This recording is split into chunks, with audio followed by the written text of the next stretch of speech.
क्या आपको पता है कि जब 100 स्टूडेंट कोडिंग के लिए एनरोल होता है उसमें से सिर्फ 10 स्टूडेंट ही कोडिंग सीख पाता है, बाकी के 90 स्टूडेंट कोडिंग से स्किप हो जाते हैं। इसकी सबसे बड़ी वजह क्या है? ठीक है, ये वजह आपको तब पता होती है जब कोडिंग से आपका पूरा ध्यान हट जाता है या बाद में जब आप सोचते हो तब आपको मिस्टेक पता चलता है। इस वीडियो के माध्यम से मैं शिवा गौतम आपको यह बताना चाह रहा हूं कि यदि आप कोडिंग सीखना चाह रहे हैं या कोडिंग आप सीख रहे हैं तो ऐसे 7 कौन से हैबिट्स हैं या ऐसे कौन से 7 टिप्स हैं जो इंप्लीमेंट करके आपका जो भी कोडिंग सीखने का जो पर्टिकुलर आपका इंटरेस्ट है या कोडिंग सीखने का आपका जो भी गोल है उसको आप अपने तय समय से पहले अचीव कर सकते हो। तो मैं आपको एक एक पॉइंट्स बताऊंगा, लास्ट तक आप मेरा वीडियो देखिए। क्या क्या मोस्ट इंपॉर्टेंट टिप्स हैं जो फॉलो करके आप कोडिंग को बहुत अच्छे से सीख सकते हैं और आपका जो भी सॉफ्टवेयर इंजीनियर बनने का गोल है या कि आपको डेटा एनालिस्ट बनने का गोल है या डेटा साइंटिस्ट बनना चाहते हैं, एआई इंजीनियर बनना चाहते हैं तो आप बिल्कुल बन सकते हैं। देखो, कोडिंग बिल्कुल बोरिंग चीज है, मैं इससे एग्री करता हूं। हर कोई एग्री करता है कि कोडिंग यदि वो पहली बार करेगा तो कोडिंग उसके अंदर बिल्कुल इंटरेस्ट आपको नहीं आएगा। आपको लगेगा क्या कर रहे हो आप, क्योंकि कोडिंग करने के लिए आप लैपटॉप का यूज करते हो, बहुत सारे लोग रीडिंग के लिए मोबाइल फोन का यूज करते हैं। तो सबसे पहला पॉइंट ये होता है कि कंसंट्रेशन, क्योंकि जिस डिवाइस के अंदर आपने बचपन से एंटरटेनमेंट किया है, गाने सुने हैं, वीडियोस चलाए हैं, यूट्यूब के अंदर बहुत सारे अलग अलग टाइप के एंटरटेनमेंट्स रिलेटेड कंटेंट्स आपने देखे हैं, उसी डिवाइस के अंदर आपको कोडिंग करनी है। सीधी सी बात है कि मतलब एक एंटरटेनमेंट डिवाइस के अंदर बैठ करके आपको कोडिंग करनी है। सीधी सी बात है, ऑब्वियस सी बात है, हर स्टूडेंट के अंदर कंसंट्रेशन आपका वायलेट होगा ही होगा, कंसंट्रेट आप नहीं कर पाएंगे। तो मैं आपको ऐसा टिप्स देना चाहता हूं जिससे आप कंसंट्रेट कर पाएंगे। तो सबसे पहले ये होता है, जैसे मेरे साथ भी ऐसा होता था, ठीक है। अब मेरे टाइम में तो चलो इंस्टाग्राम नहीं चलता था, पहले फेसबुक चलता था, ठीक है। अब फेसबुक के अंदर जैसे हमने लैपटॉप चालू किया, फेसबुक लॉगिन होता था। फेसबुक जैसे लॉगिन हुआ तो बहुत सारे, एक पोस्ट हमने पढ़ा, दूसरा पोस्ट पढ़ा, तीसरा पोस्ट पढ़ा, किसी फ्रेंड का मैसेज आ गया, हमने उससे बात कर, मतलब 1 घंटे तक तो हमने सिर्फ और सिर्फ अपना टाइम किसमें खराब किया? सिर्फ सोशल मीडिया के अंदर के सर्फिंग में खराब किया, ठीक है। इसके बाद हमने थोड़ा जीमेल में चले गए, मेल देखा, बहुत सारे अलग अलग टाइप के मेल आए, उनको डिलीट भी करा, मेल को पढ़ा भी।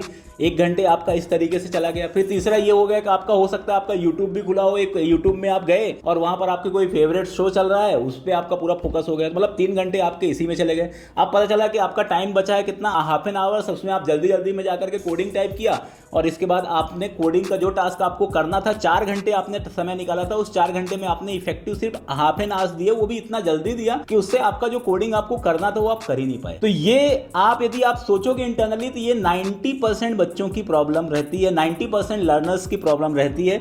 तो इस प्रॉब्लम को दूर कैसे किया जाए? तो इस प्रॉब्लम को दूर करने के लिए मैं आपको सबसे पहला जो आपको सजेशन ये देता हूं कि जब भी आप कोडिंग करें तो सबसे पहला, भले आपके लिए इंटरनेट बहुत जरूरी है, लेकिन अभी आपको थोड़ा सा, जब आप इनिशियली कोडिंग करें थोड़ा ट्रेडिशनल अप्रोच आप यूज करें। आप इंटरनेट बंद कर दें अपने सिस्टम से, ठीक है, और आप कॉपी या नोटपैड का यूज करें। नोटपैड के अंदर जो भी आपका कोड लिखा हुआ है उस कोड को आप पहले तो सेल्फ ट्राई करें और उसके बाद यदि आप कहीं पर अटक जाते हैं तो आप उसको इंटरनेट से ना ढूंढने की बजाय आप अपने नोटपैड के अंदर जो प्रोग्राम कोड आपने लिखा है उसको देख करके आप मैनेज करो। यदि आपका इंटरनेट नहीं चालू होगा तो अदर साइट्स में आपको न जाना नहीं होगा। और दूसरा मैं आपको सजेशन देना चाह रहा हूं, मोबाइल फोन। आप मोबाइल फोन, हो सकता है कि आपका मोबाइल फोन यदि इंपॉर्टेंट बहुत ज्यादा नहीं है, ठीक है, या ऐसे पर्टिकुलर टाइम जोन में आप बैठे हुए हैं जहां पर आपके पास कोई कंपनी का कॉल आने का कोई भी चांसेस नहीं है, तो आप सीधी सी बात अपना मोबाइल फोन साइलेंट कर लीजिए, या मोबाइल फोन आप किसी दूसरे कमरे में रख लीजिए, या मोबाइल फोन आप पूरी तरह से अपने से बिल्कुल हटा दीजिए, तभी आप कंसंट्रेट कर सकते हैं। देखो, ये चीजों के लिए आपको एक दिन में नहीं होगा। आप पहले मोबाइल फोन आधा घंटा दूर रख कर देखिए, फिर 1 घंटे देखिए, फिर 1.5 घंटे देखिए, फिर 2 घंटे देखिए,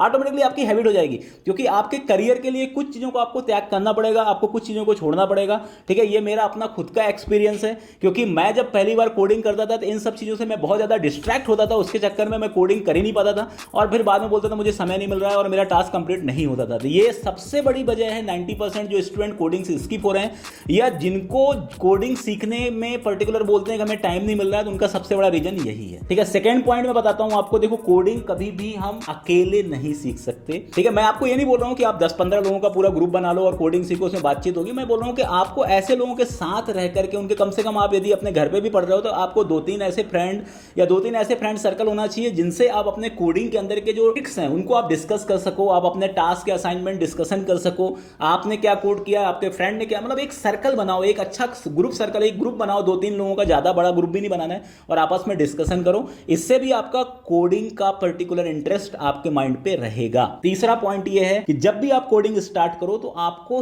बिल्कुल सरल टास्क से स्टार्ट करना है, स्मॉल टास्क से स्टार्ट करना है। आपको कोई बहुत बड़ा कोई प्रोजेक्ट लेकर के डायरेक्टली, ऐसा नहीं कि आपने बस कोडिंग चालू किया, क्लास के अंदर गया, या खुद से आपने कोई पर्टिकुलर आपने कोई कोर्स परचेस किया है, उस कोर्स के अंदर आपने पहला वीडियो नहीं देखा, आप डायरेक्टली 10वें वीडियो में देख रहे हो, बोलते हो मुझे तो ये सब आता है, और डायरेक्टली आप प्रोजेक्ट चालू कर देते हो। कोई भी लर्नर्स फर्स्ट टाइम में सीधे प्रोजेक्ट नहीं बना सकता, क्योंकि देखो सीधी सी बात है, जो प्रोजेक्ट आपको यूट्यूब में समझा रहा है उसको आप 1 घंटे का पूरा वीडियो देख करके आप 1 घंटे में वो प्रोजेक्ट नहीं बना सकते। आपके लिए वो 1 घंटा नहीं है, वो आपके लिए 30 आवर्स का है। तो सीधी सी बात है, आप स्मॉल स्केल से, आप स्मॉल स्टेप से चालू करो, एडिशन का प्रोग्राम बनाओ, छोटे छोटे कोड स्निप्स बनाओ, ठीक है। इसके अंदर आप प्राइम नंबर चेक करने का कोई लूप वाले प्रोग्राम बना सकते हो, इफ एल्स के प्रोग्राम बना सकते हो, छोटे छोटे प्रोग्राम्स बनाओ। इसके बाद फिर आप बड़े प्रोग्राम्स में जाओ। मतलब स्मॉल स्टेप से आपको कॉम्प्लेक्स स्टेप में जाना है, इजी स्टेप से आपको कॉम्प्लेक्स स्टेप में जाना है। डायरेक्टली आपको कॉम्प्लेक्स स्टेप में नहीं जाना है, क्योंकि कॉम्प्लेक्स स्टेप के प्रोग्राम यदि आपको डायरेक्टली मिलेंगे तो आपका दिमाग चलना बंद हो जाएगा। फिर आपको बहुत सारे बहाने आने लग जाएंगे आपके मस्तिष्क में, आपके माइंड में, कि नहीं अब मुझे कोडिंग नहीं करना है, मुझे समझ में नहीं आ रहा है, मेरा फ्रेंड बना पा रहा है, मैं नहीं बना। मतलब आपको बहुत सारे निगेटिव चीजें आने लग जाएगी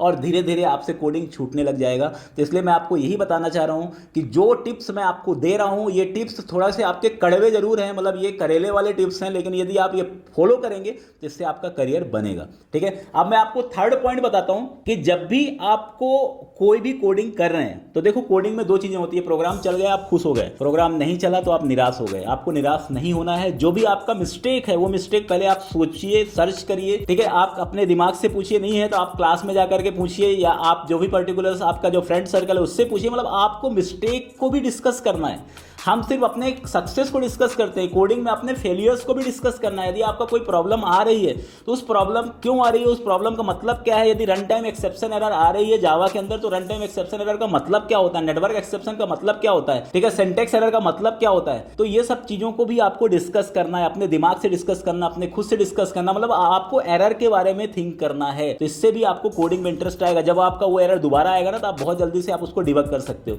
तो डिबगिंग की हैबिट्स भी आपके सामने आना चाहिए कि जब भी कोई एरर आ जाए तो सीधे सीधे, ऐसा नहीं है कि सीधे आपने उठाया, यदि आपने कहीं कोई कोचिंग ज्वाइन किया तो सीधे फैकल्टी के पास चले गए कि इसमें क्या प्रॉब्लम्स है।